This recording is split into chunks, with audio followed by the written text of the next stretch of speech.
The antiseptic silence of the doctor's waiting room was shattered by the cheerful, generic ringtone of my phone. I fumbled in my purse, a flicker of warmth in my chest when I saw my daughter's name. "Angela, sweetheart? Is everything all right?" The voice that answered was not my daughter's. It was a cold digital instrument, stripped of all its familiar music.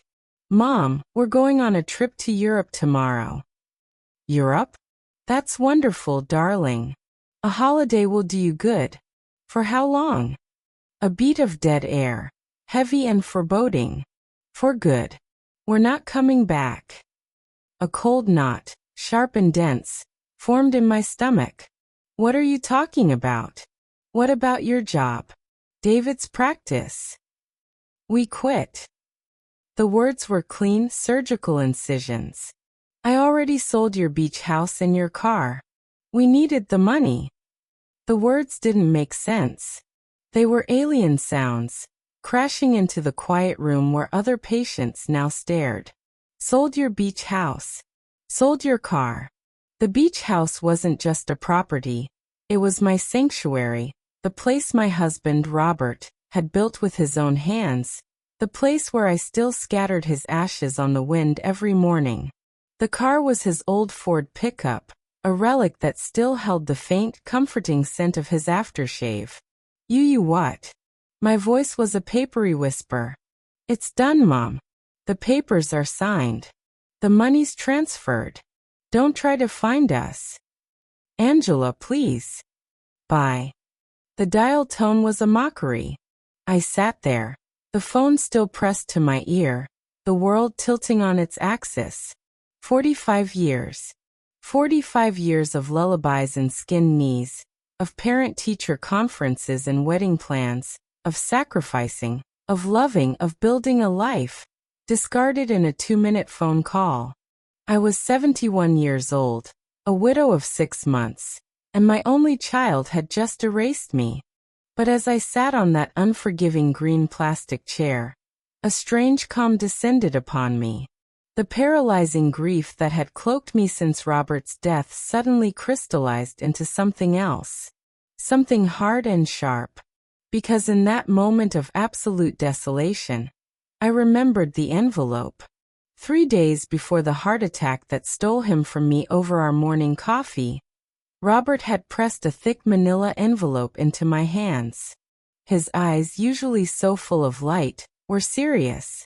"Antonia, put this in your dresser drawer.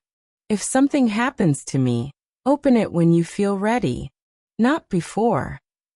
Lost in the blissful ignorance of our shared life, I had tucked it away and, in the crushing fog of grief that followed, forgotten it entirely. Now it called to me from the silence of our home. The nurse called my name. The doctor pronounced me in remarkably good health for my age. I nodded, a ghost of a smile on my lips. My body was healthy, but my heart had just been carved out. I walked out of the office, not to my car, according to Angela, but to a bus stop.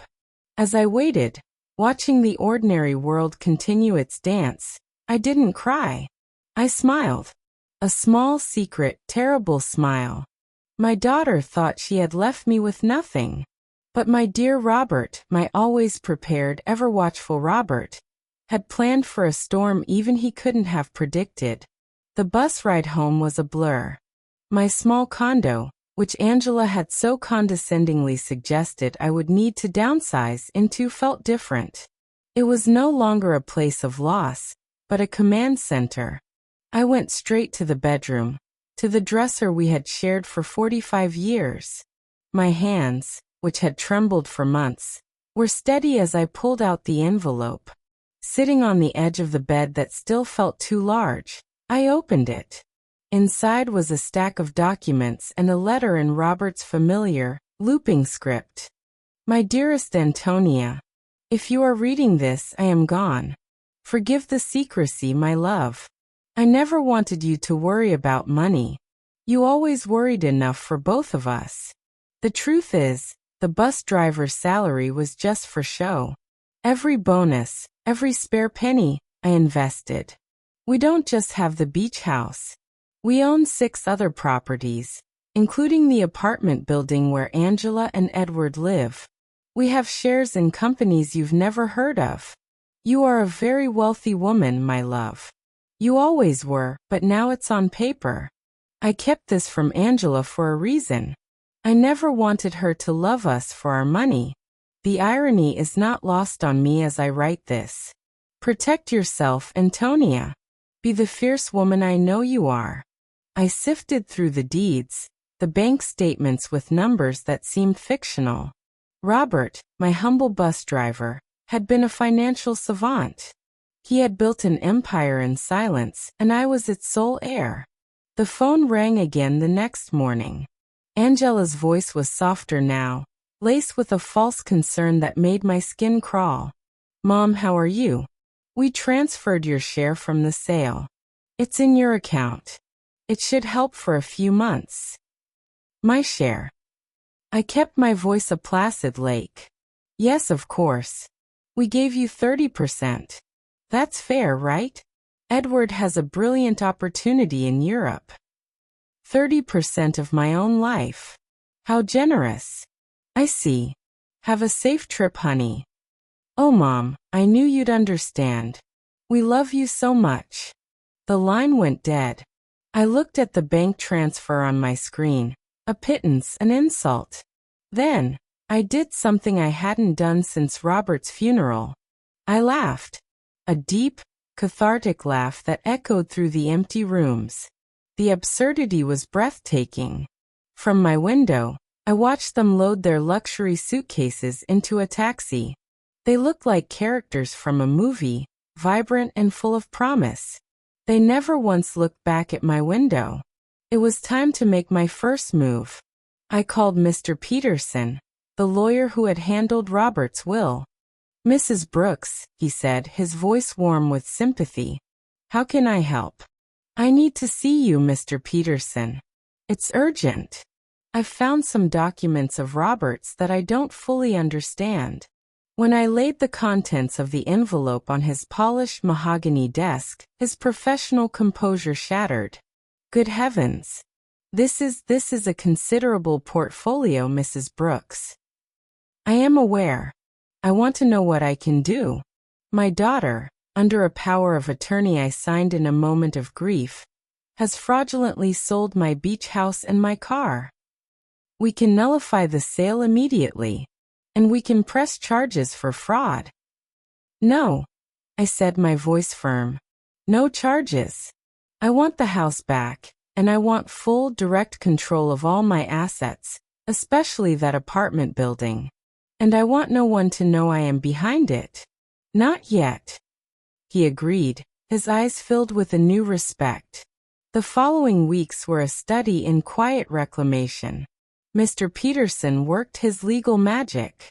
I stayed in my condo, playing the part of the vulnerable widow for the neighbors, who spoke to me in hushed, pitying tones. Inside, I was a general marshalling her forces. Angela's return was not a surprise. Aurora, my ever-watchful neighbor, brought me the news. She's back, Antonia. Alone. And she looks terrible. The European dream had evaporated. Edward, it turned out, had been drowning in debt, his business opportunity a fantasy. He had abandoned her, taking the last of the money. She came to my door, a ghost of the confident woman who had left. Her eyes were hollow, her expensive clothes hanging loosely. Mom, she whispered, and the word was a sob. I have nowhere to go. I let her in. I made her tea. I listened as the whole sordid tale spilled out. The lies, the forged loans, the other woman. She was broken, humbled by the consequences of her own choices. I'm so sorry, Mom. I was horrible to you. I ruined everything. This is your home, Angela, I said, the words true in a way she couldn't yet comprehend. She moved back into her old room. The woman who had once dismissed my outdated furniture now treated it with reverence. She got a job, a night shift cleaning offices, and kept it, even when her feet ached and her spirit faltered. I watched her transform, not with the schadenfreude I had expected, but with a growing, painful pride. She was learning the value of things she had once taken for granted. The final piece fell into place when Mr. Peterson called. "It's done, Mrs. Brooks. We have incontrovertible evidence that Edward forged her signature. Angela is free of the debts, and you have full control of everything." It was time. I arranged a meeting at his office, telling Angela only that a lawyer might be able to help with her situation. She arrived nervous, expecting another blow. Mr. Peterson handed her a folder. "These documents prove you are not responsible for your husband's debts, Miss Brooks. The evidence of fraud is overwhelming." Her hands trembled as she read. "How? Who paid for this?" Mr. Peterson looked at me. I took a deep breath. "I did, Angela." I placed the second folder on the table, the one containing the deeds, the bank statements, the truth of Robert's legacy. She read in silence, her face a canvas of shock, confusion, and dawning horror. "You own my building? You knew? All this time, while I was crying, while I was cleaning offices, you knew you could fix everything?" "Yes." "Why?" The word was a wounded cry. "Why would you let me suffer?" "Because you needed to," I said, my voice soft but unyielding. "You needed to understand that what you took from me wasn't just a house or a car. It was trust. It was history. It was love. If I had rescued you, you would have never learned that. You needed to learn to rescue yourself." The silence in the room was absolute. Angela looked from the documents to my face, and I saw the understanding click into place. It wasn't just about the money. It was about the consequence. It was about the person she had become to get it, and the person she had to become to earn it back. Tears streamed down her face, but they were not tears of self-pity. They were tears of painful, necessary clarity. "You forgave me," she whispered. "I did. But have you forgiven yourself?" In the months that followed, a new relationship was forged in the fires of that hard truth. Angela kept her cleaning job until she saved enough to go back to school for social work. She paid me a modest rent, insisting on it. We turned the reclaimed beach house into a sanctuary for women escaping domestic violence, a living testament to Robert's memory and the lessons learned. One evening, we sat on the porch he had built, watching the ocean. "He would be proud of you, you know," I said. "Of both of us, Mom," she replied, her hand finding mine. "You didn't just get revenge. You gave me a chance to become someone he could be proud of again." My revenge was not a lightning strike of retribution. It was the slow, patient dawn of understanding. I had not destroyed my daughter. I had, against all odds, helped her rebuild herself. And in doing so, we had both inherited something far more valuable than money.